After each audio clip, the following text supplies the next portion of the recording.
नमस्कार, लोकसभा टीवी में आपका स्वागत है। मैं हूं प्रियंका। आइए शुरू करते हैं खबरों का सिलसिला। मुख्यमंत्री भूपेश बघेल रविवार को अचानक अल्प प्रवास पर बिलासपुर पहुंचे। सकरी स्थित द जैन इंटरनेशनल स्कूल में उनका हेलीकॉप्टर उतरा। उसके बाद वे 1 घंटे बाद वापस रायपुर के लिए रवाना हुए। इससे पहले हेलीपैड में मुख्यमंत्री से बिलासपुर प्रेस क्लब के सचिव इरशाद अली ने पत्रकार साथियों के साथ उनके द्वारा पत्रकार सुरक्षा कानून को मंत्रिमंडल की बैठक में अनुमोदन किए जाने का गुलदस्ता भेंट कर आभार जताया। सचिव इरशाद अली ने उन्हें बताया कि उनके इस निर्णय से प्रदेश भर के पत्रकारों में खुशी की लहर है। इस बात को सुनकर सीएम भी गदगद हुए। इस दौरान उन्हें बिलासपुर के पत्रकारों के लिए 5 एकड़ अतिरिक्त भूमि आवंटन किए जाने का वादा याद दिलाया गया। उन्होंने मुस्कुराते हुए उचित आश्वासन देकर राजधानी लौट गए। इस मौके पर वरिष्ठ पत्रकार भास्कर मिश्रा, जितेंद्र थवाइत, लोकेश वाघमारे, श्याम पाठक, सत्येंद्र वर्मा, आलोक अग्रवाल, शाहिद अली, रोशन सिंह, प्रशांत सिंह के अलावा कांग्रेस नेता Abhay Narayan Rai, Dilip Lahariya, Arun Chauhan, commissioner doctor Sanjay Alang, IG Badri Narayan Meena, collector Saurabh Kumar, police अधीक्षक संतोष कुमार समेत अन्य अधिकारी और नेता मौजूद रहे। अरपा नदी में लाश की खबर लगने पर पुल से सड़क तक लोगों के कदम थम गए। पुलिस ने मछुआरों की मदद से लाश बाहर निकाली। युवक की मौत का कारण जानने से पहले करीब 3 दिन पुरानी लाश की शिनाख्त करना पुलिस के लिए बड़ी चुनौती है। रविवार दोपहर करीब 1 बजे रिवरव्यू रोड में राह चलते लोगों में से किसी को शक हुआ और कुछ देर में ही यहां भीड़ बढ़ती चली गई। पुराना पुल और रिवरव्यू में खड़े लोगों की निगाह अरपा नदी की ओर थी। तभी जबड़ापारा की ओर से होकर पुलिस के 2 जवान नदी के बीचों बीच पहुंच गए। नजदीक से देखकर उन्होंने किसी व्यक्ति के लाश होने की पुष्टि की और तत्काल ये खबर अपने उच्च अधिकारी कोतवाली थाना प्रभारी को दी। मामले की गंभीरता को भांप थाना प्रभारी प्रदीप आर्य तत्काल मौके पर पहुंच गए। लाश पानी में औंधे मुंह पड़ी थी, जिसे पास में खड़े मछुआरों की मदद से बाहर निकाला गया। केवल अंडरवियर पहने लगभग 45 साल के युवक के शरीर और चेहरे की ऊपरी परत जलीय कीड़े मकोड़े नोच चुके हैं, जिससे मौके पर उसकी पहचान नहीं हुई। कोतवाली थाना प्रभारी प्रदीप आर्य ने बताया, लाश की सूचना मिलते ही वे माहताहत पुलिस कर्मियों के साथ पहुंचे और नदी के पानी में लगभग डूबी लाश बाहर निकालकर पहचान की कोशिश की है। लाश की स्थिति देखने पर यह 2 से 3 दिन पुरानी जान पड़ती है। संभावना है ये किसी मछुआरे की है। सूचना मिली थी कि रिवरव्यू के पीछे किसी व्यक्ति की, अज्ञात व्यक्ति की बॉडी पड़ी हुई है, नदी में डूबी हालत में है।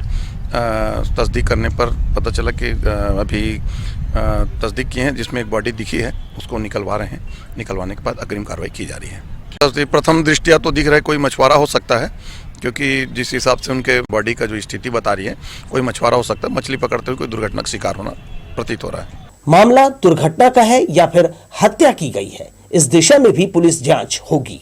पंचनामा कार्यवाही के बाद लाश सिम्स के मरचूरी में सुरक्षित रख दी गई है। इस दौरान पुल और रिवरव्यू रोड में लोगों का मजमा लगा था। कैमरामैन सतीश साहू के साथ दिलीप जगवानी, लोकसभा टीवी, बिलासपुर।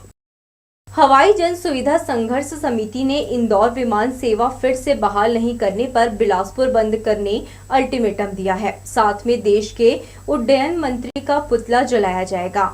चकरभाटा एयरपोर्ट के विस्तार और नाइट लैंडिंग की मांग कर रहे हवाई जन सुविधा संघर्ष समिति के सदस्यों ने कहा, षड्यंत्र के तहत बिलासपुर से इंदौर के बीच फ्लाइट की सुविधा बंद किया जा रहा है। कंपनी यह निर्णय यदि वापस नहीं लेती है तो बड़ा आंदोलन किया जाएगा। आम जनता के रूप में और हवाई सुविधा जन संघर्ष समिति के रूप में हम लोग लगातार इस मांग को उठा रहे हैं। हमने सबसे पहले यहाँ के सांसद से मुलाकात की, कहा कि आप दखल दीजिए। उसके बाद अलग अलग जनप्रतिनिधियों के घर में गांधीगिरी की, फिर कैंडल मार्च निकाला, जिसमें शहर के कम से कम 20 संगठन शामिल हुए और एक बड़ा जन आंदोलन ये है। अब हम तो जो अपना काम कर ही रहे हैं, देखना यह है कि सांसद महोदय अभी तक 5 तारीख को हम लोग मिले थे, आज 19 तारीख आ गई, 2 हफ्ता हो गया। उन्होंने क्या प्रयास किया, उसका क्या असर हो रहा है, कोई जानकारी नहीं है। और भी जनप्रतिनिधि क्या कर रहे हैं, कोई जानकारी नहीं है। तो अगर ये फ्लाइट 24 तारीख को जिसके बारे में कहा जा रहा है वो आखिरी उड़ान है इंदौर की, अगर वो निर्णय नहीं बदला गया तो 24 तारीख को हम पुतला दहन करेंगे एयरपोर्ट पे जाके। कोरोना की वजह से जिन ट्रेनों का परिचालन बंद था वे पटरी पर दौड़ने लगी है, लेकिन महत्वपूर्ण और सुविधाजनक ट्रेन अंत्योदय एक्सप्रेस का परिचालन कब शुरू होगा बताने कोई तैयार नहीं है। यात्री इस ट्रेन के चलने का इंतजार कर रहे हैं। वर्ष 2017 में दक्षिण पूर्व मध्य रेलवे को 2 अंत्योदय एक्सप्रेस की सौगात मिली थी। मार्च 2020 के बाद से ये ट्रेनें बंद है। इसे फिर कब शुरू किया जाएगा इसकी कोई जानकारी नहीं दी जा रही है। रेलवे प्रबंधन इसको लेकर कोई चर्चा भी नहीं कर रहा, जबकि अंत्योदय एक्सप्रेस चलने से कमजोर आर्थिक वर्ग के लोगों को ज्यादा सुविधा के साथ सुपरफास्ट ट्रेन में सफर का मौका मिल रहा था। कोरोना के नाम पर ट्रेनें 3 साल से बंद है। इन ट्रेनों के सभी कोच अनारक्षित थे, लेकिन सुविधा स्लीपर की तरह होती थी। इसके कारण ये ट्रेनें काफी लोकप्रिय हो गई थी। 2017 से दुर्ग, फिरोजपुर और बिलासपुर बिलासपुर अंत्योदय एक्सप्रेस दक्षिण पूर्व मध्य रेलवे को मिली थी।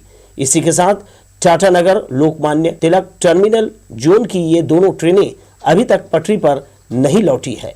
यात्री अब पूछने लगे हैं कि रेलवे जोन के अधिकारी इस ट्रेन की अनदेखी क्यों कर रहे हैं।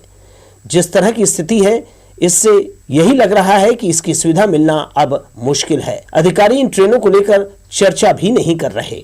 लोकसभा टीवी के लिए कैमरामैन राजा खान के साथ भूपेंद्र राठौर की रिपोर्ट। छत्तीसगढ़ राज्य ओपन स्कूल की परीक्षा 28 मार्च से शुरू होने वाली है। सुरक्षा की अनदेखी कर प्रश्न पत्र और उत्तर पुस्तिकाओं को खुले ऑटो में लाया जा रहा है, जबकि शासन के स्पष्ट निर्देश हैं कि सुरक्षा का ध्यान रखते हुए बंद गाड़ियों में गोपनीय सामग्रियों का परिवहन किया जाए। सिविल लाइन थाने में खड़े इस ऑटो में छत्तीसगढ़ राज्य ओपन स्कूल परीक्षा के प्रश्न पत्र और कोरी आंसर शीट लाया जा रहा है, जिससे इस गोपनीय सामग्री की सुरक्षा को लेकर सवाल खड़े हो रहे हैं। 28 मार्च से 3 मई तक जिले में ओपन स्कूल की परीक्षाएं संचालित होनी है। हाई स्कूल और हायर सेकेंडरी की परीक्षाओं के प्रश्न पत्र और आंसर शीट परीक्षा केंद्रों को प्रदान कर दिए गए हैं, जिन्हें बंद गाड़ियों में सुरक्षा के बीच थाने में रखने के निर्देश दिए गए हैं। लेकिन परीक्षा केंद्रों द्वारा बोर्ड परीक्षाओं की उत्तर पुस्तिका और प्रश्न पत्रों को लापरवाही पूर्वक खुले आटों में भरकर थानों तक लाया जा रहा है। रविवार को कुददंड हाई स्कूल का क्वेश्चन पेपर और आंसर शीट लेकर 2 प्यून ऑटो से सिविल लाइन थाने पहुंचे। इस मामले में कुददंड हाई स्कूल के लेक्चरर NK कौशिक ने कहा कि उन्हें विभाग द्वारा वाहन उपलब्ध नहीं कराया गया, इसलिए परीक्षा की गोपनीय सामग्रियों को ऑटो में रखकर थाने तक लाए हैं। ओपन स्कूल द्वारा जो गोपनीय सामग्री जो वितरण किया गया उसके लिए स्वयं से संस्था से ही साधन अपने लाने के कहा गया और उस साधन से थाने में पेपर को जमा करने को कहा गया है, जिसके तहत हमने एक प्राइवेट गाड़ी की है और उसमें पेटियों को ला के थाने में हम पुलिस की अभिरक्षा में इसको जमा किए हैं। ऑटो के साथ पूरे हमारे स्कूल के स्टाफ चल रहे थे, बिल्कुल साथ साथ आए हैं और वो सुरक्षा दायरे में पुलिस थाने में लाया गया है उसको। छत्तीसगढ़ राज्य ओपन परीक्षा की सामग्रियां अमूमन सभी थानों में इसी तरह सुरक्षा के अभाव में भेजी जा रही हैं। इस ओर विभाग के अधिकारियों को कोई ठोस कदम उठाना चाहिए। कैमरा पर्सन सुशांत सिंह के साथ आशीष मौर्य, लोकसभा टीवी, बिलासपुर। मंगला के राम मंदिर से मूर्ति चोरी करने वाले आरोपी को पुलिस ने गिरफ्तार कर लिया है। आरोपी प्रकाश मिश्रा नशे की हालत में मंदिर के भीतर दाखिल हुआ और यहां स्थापित भगवान लक्ष्मण की मूर्ति और दुर्गा प्रतिमा से सोने का लॉकेट चोरी कर फरार हो गया था। जब उसे लगा कि चोरी की गई पत्थर की मूर्ति से उसे कुछ नहीं मिलेगा, तो उसने मूर्ति को इंदिरा सेतु से नीचे नदी में फेंक दिया। सिविल लाइन पुलिस को नदी में मूर्ति नहीं मिली, लेकिन आरोपी से सोने का लॉकेट बरामद कर लिया है। मिलन रजक की रिपोर्ट पर आरोपी के खिलाफ चोरी का मामला दर्ज कर कार्यवाही की गई है। मुंगेली नाका चौक स्थित संजय तरण पुष्कर को गर्मी के मद्देनजर नगर निगम द्वारा तैयार कराया जा रहा है। बंद पड़े इस स्विमिंग पूल की साफ सफाई के बाद टैंक में पानी भरने का काम किया जा रहा है। आवश्यक ट्रीटमेंट के बाद इसी माह के अंत तक स्विमिंग प्रारंभ कर दिया जाएगा। इसके लिए 25 मार्च से रजिस्ट्रेशन शुरू हो जाएगा। जोन क्रमांक 3 के प्रभारी प्रवीण शुक्ला ने बताया कि जल्द ही इसका लाभ शहरवासियों को मिलने लगेगा। अभी वर्तमान में टैंक को भरने का कार्य चल रहा है ना जी। टैंक जैसे ही भर जाएगा जी, और जो आवश्यक ट्रीटमेंट करना है वैसा करके फिर हम चालू करेंगे। तो इस माह के अंत तक हम इस स्थिति में आ जाएंगे चालू करने की। जीआरपी थाना परिसर में इन दिनों चारों ओर गंदगी फैली है। आलम यह है कि यहाँ स्टेशन से निकलने वाला वेस्ट मटेरियल जीआरपी परिसर में डंप कर दिया जाता है, जिसके कारण यहाँ आने पर लोग परेशान होते हैं। परिसर के एक कोने में जब्त कर रखी गाड़ियां कबाड़ हो चुकी हैं। अव्यवस्थित तरीके से रखे वाहनों के चलते परिसर की सूरत बिगड़ गई है।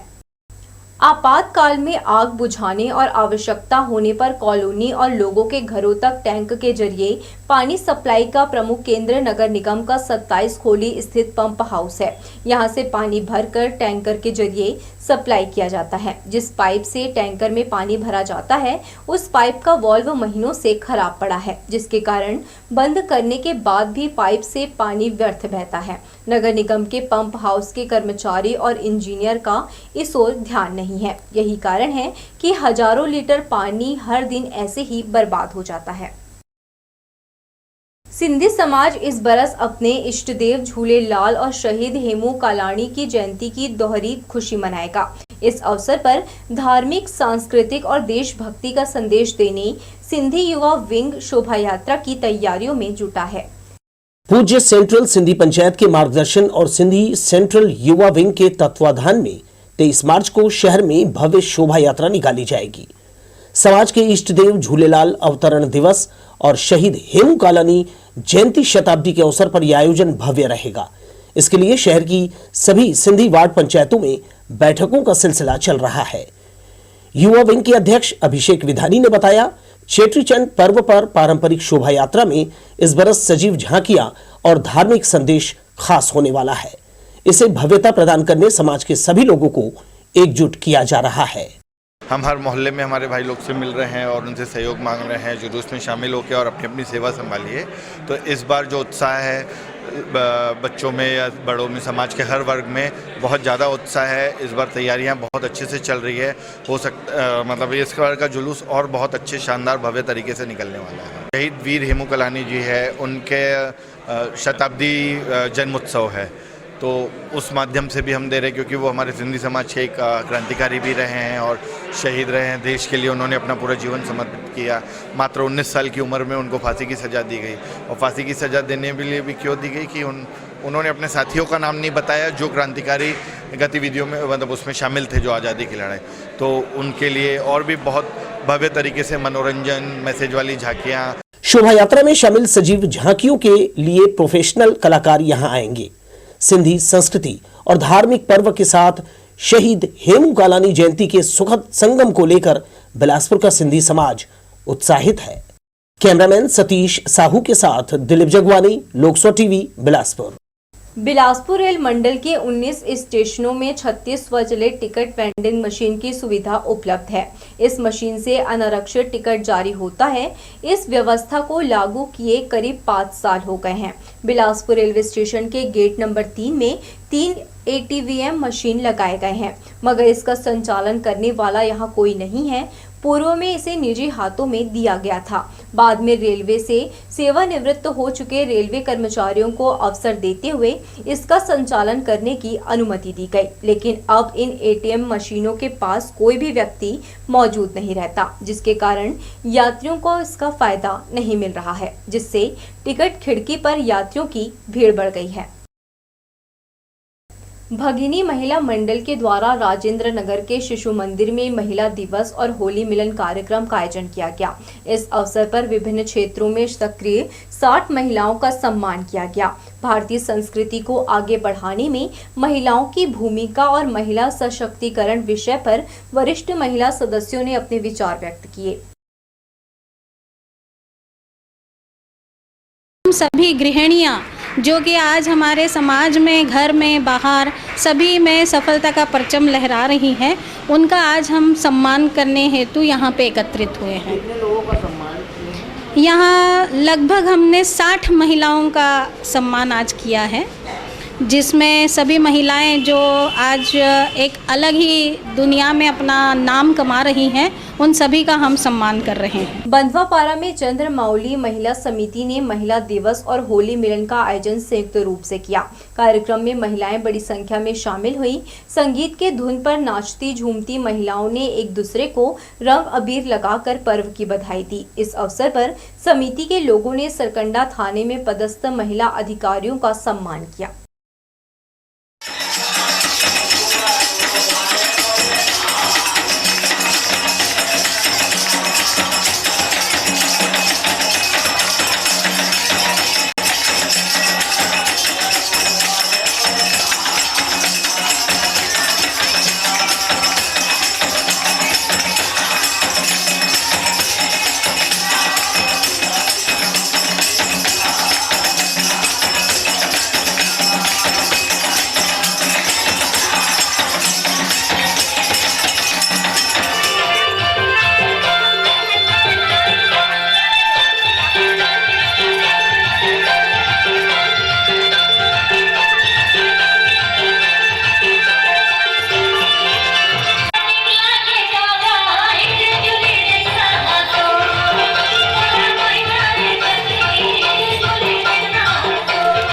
संत नामदेव नगर वार्ड क्रमांक 65 में होली मिलन का आयोजित किया गया है। हर साल की तरह इस बार भी होली मिलन मनाया गया है। बाजा गाजा और नगाड़े के साथ पुलिस वाले लोगों का सम्मान, महिला रक्षा टीम आई थी, महिला थाना के आई थी, यहाँ टीआई भी आए थे। अंतर्राष्ट्रीय महिला दिवस के उपलक्ष्य में महिला योग समिति ने विभिन्न क्षेत्रों में कार्य करने वाली महिलाओं को सम्मेलन में आमंत्रित किया। समिति की छत्तीसगढ़ प्रभारी सुश्री जया मिश्रा ने कहा, आज जबकि सभी क्षेत्रों में महिलाओं की दखल अंदाजी है, उन्होंने अपनी योग्यता साबित की है। ऐसे में उनकी शारीरिक, मानसिक और सामाजिक स्थिति का सुदृढ़ होना जरूरी है।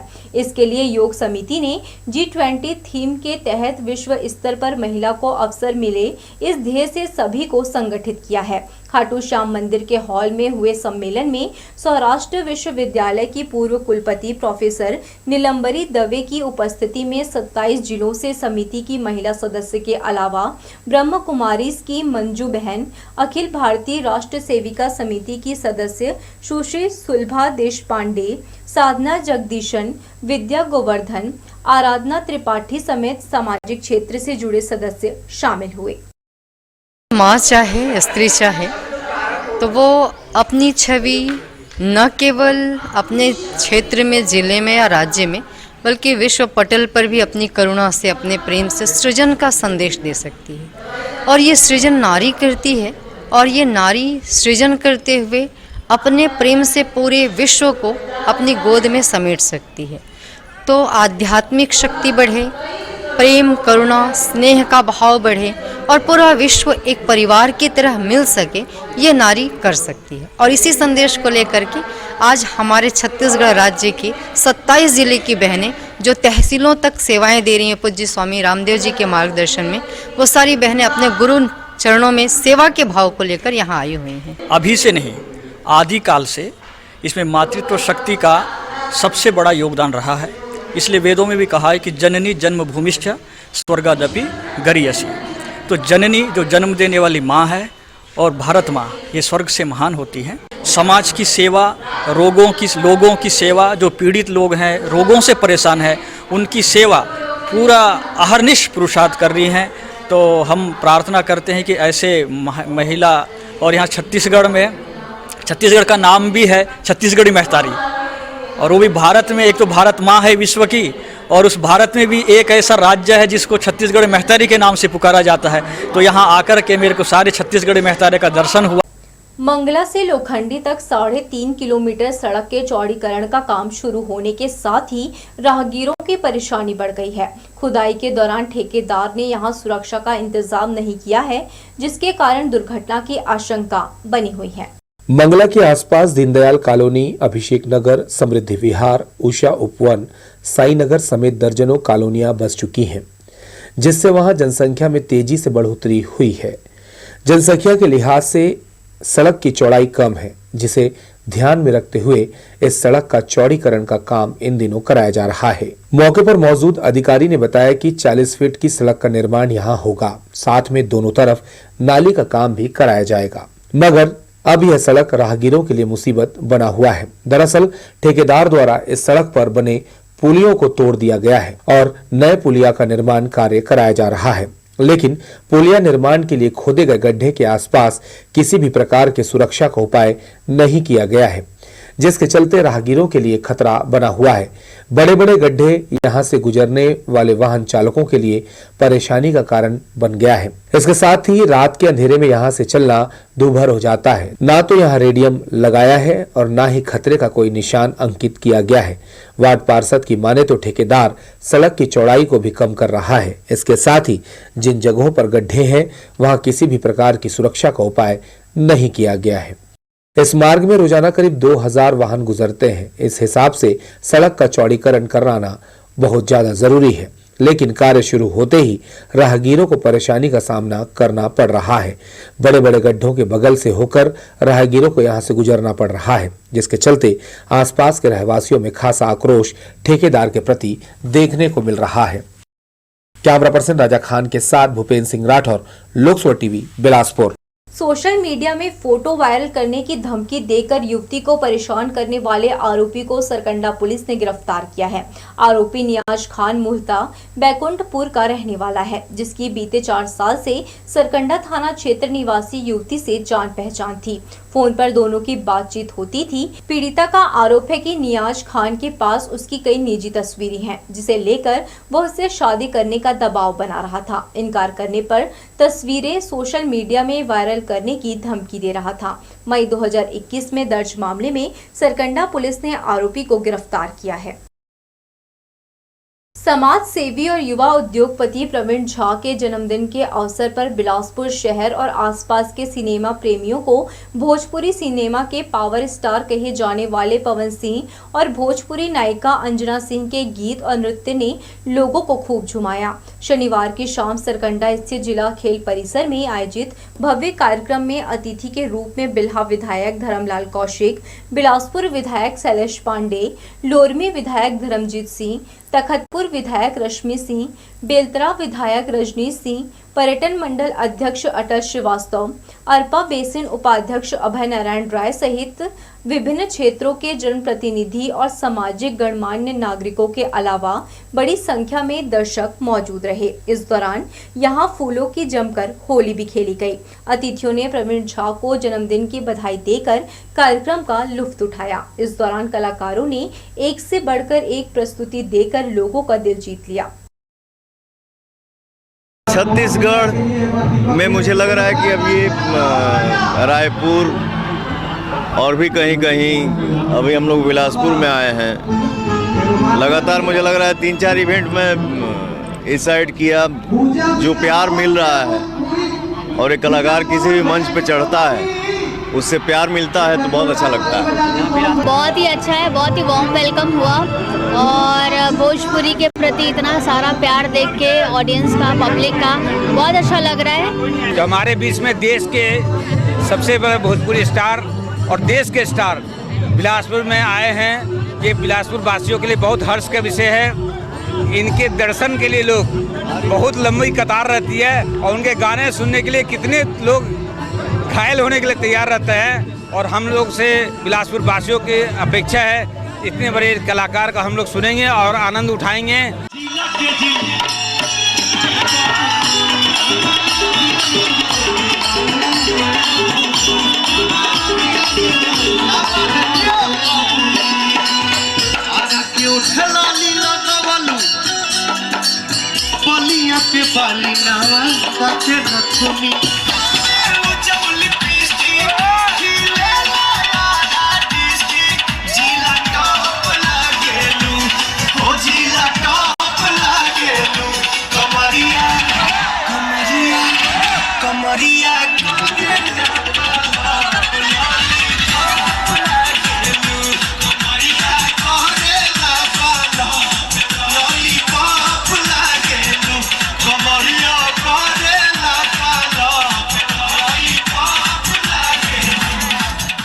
केंद्रीय रेलवे रेलवे अस्पताल के सामने बाउंड्री वॉल पिछले बारिश के दौरान ढह गया था। इससे अस्पताल पूरी तरह असुरक्षित हो गया है। इस ओर अस्पताल प्रबंधन लंबे समय से ध्यान नहीं दे रहा है। हालांकि कुछ समय हुआ टूटी दीवार के सामने ग्रीन नेट लगाकर इसके ऊपर कटीले तार बिछा दिया है। इससे जान पड़ता है प्रबंधन फिलहाल नए सिरे से दीवार बनाने के मूड में नहीं है। तो ये थी हमारी लोकसभा टीवी की तमाम खबरें। अगले बुलेटिन में आपसे फिर होगी मुलाकात। तब तक के लिए पूरी टीम के साथ प्रियंका को दीजिए इजाजत। नमस्कार।